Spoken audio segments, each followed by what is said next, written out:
Sa halagang less than $10 nga lang ay nakapag-ulam na ako ng sobrang sarap and healthy pa. Ngayon, isi-share ko siya sa inyo guys. At eto na nga ang main ingredients natin, ang mega sardines! Dahil nakikrave ako sa mega sardines, ayan yung naisipan kong lutuin.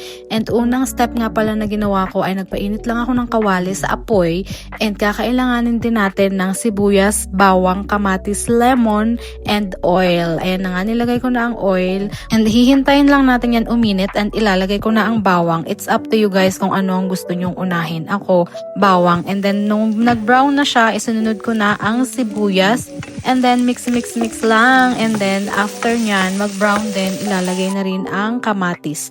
Pagkatapos mo siyang halu-haluin and nag-red na siya, ganyan, lumambot na, yun na, pwede na yan. Charing. Ilalagay nyo na dyan, ang susunod ay ang mega sardines. Syempre, bago nyo ilagay, kailangan bubuksan nyo muna, okay? And after nga yan, ginaya ko na rin yung trick ng lola ko noong unang panahon. Yung lalagyan mo ng tubig ang lata, tapos saka mo siya ilalagay dyan. Para masarap. Tell me I'm a Filipino without telling me I am a Filipino. Sinong nakaka-relate dyan? And yun, nilagyan ko lang siya ng paminta and asin. And after nyan, mix. And ayun na, pipigaan ko siya ng lemon for the healthy living. At nakalimutan kong ring sabihin na lalagyan ko rin nga pala siya ng spinach. Kasi ang goal natin dito ay humelty kahit na sardinas lang ang ulam natin. Kaya sa mga OFW dyan na nagsasabi na puro lang kami itlog dito sa ibang bansa, hindi po yan totoo. Minsan sardinas din.